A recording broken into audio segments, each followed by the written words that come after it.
Big boss అంటే ఏంటి? Big boss ఎవరు చూడొచ్చు? క్రైస్తవులు ఈ షో చూడొచ్చా? దీనివల్ల వచ్చే ఉపయోగాలు ఏంటి? ఆత్మీయ స్థితి ఏంటి? బిగ్ బాస్లో ఏముంది? వీడియో చివరి వరకు చూడండి.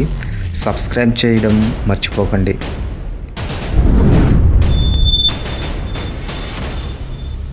ప్రియమైన సహోదరులారా, నేటి రోజుల్లో టీవీ, మొబైల్, సోషల్ మీడియా మన జీవితంలో విస్తృతమైన భాగమైపోయాయి. అందులో ప్రత్యేకంగా ఎక్కువ మంది చూసే ప్రోగ్రాం బిగ్ బాస్. ఇది ఒక రియాలిటీ షో.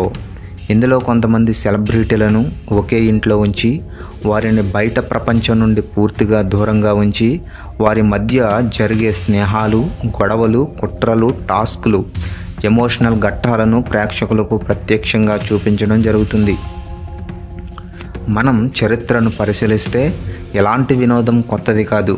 రోమన్ సామ్రాజ్యంలో కొలీసియంలో గ్లాడియేటర్లు పోరాడి మరణించే దృశ్యాలను ప్రజలు చూడడానికి వెళ్ళేవారు.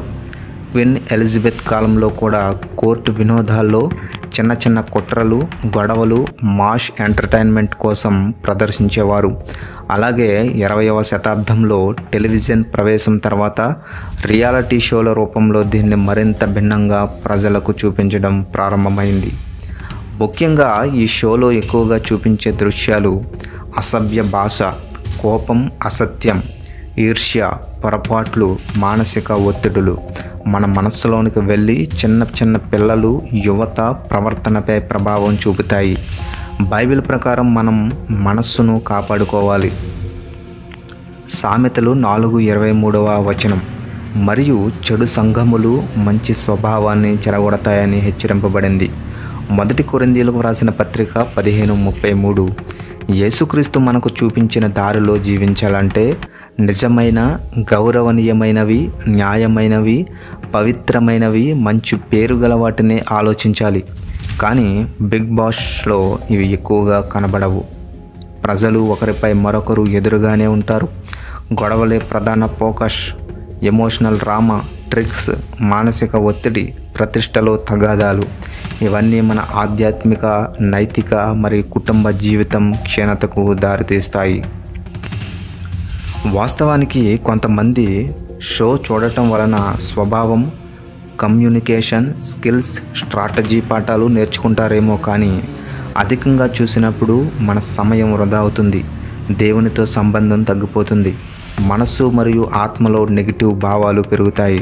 కుటుంబ సమయాలు క్షీణిస్తాయి. చిన్నవాళ్ళు ఫాలో అవ్వడం మొదలు పెడతారు. మరి ముఖ్యంగా యేసుక్రీస్తు చెప్పినట్లు మార్కు 8:36 ఒకడు సర్వలోకమును సంపాదించుకుని తన ప్రాణమును పోగొట్టుకునుట వానికి ఏమి ప్రయోజనము? కాబట్టి మనం బిగ్ బాస్ వంటి షోలు చూసే ముందు దాని ప్రభావాన్ని ఖచ్చితంగా అంచనా వేయాలి. మన సమయం, మనస్సు, ఆత్మ, కుటుంబం మరియు దేవునితో సంబంధాన్ని కాపాడుకోవాలి.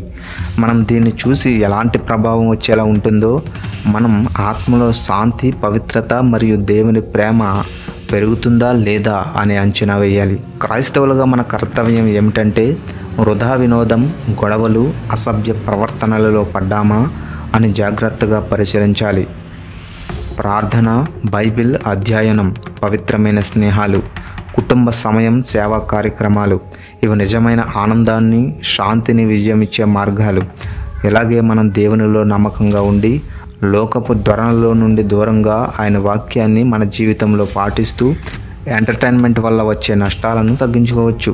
చివరిగా ఈ షోలను చూసే ముందు మన ఆత్మ, మనస్సు, కుటుంబం దేవుని ప్రేమలో నిలబడే విధానం గురించి ఆలోచించండి. ఎందుకంటే నిజమైన ఆనందం, నిజమైన విజయం మన ప్రభువుతో నడిచే పవిత్ర జీవితంలోనే ఉంటుంది. మరియు ఇలానే మనం లోకపు ఆట, అశుభం, గొడవల ప్రభావం నుంచి రక్షింపబడతాము. దేవుడు మిమ్మల్ని, మీ కుటుంబాన్ని ఆశీర్వదించి దీవించునుగాక. ఆమేన్.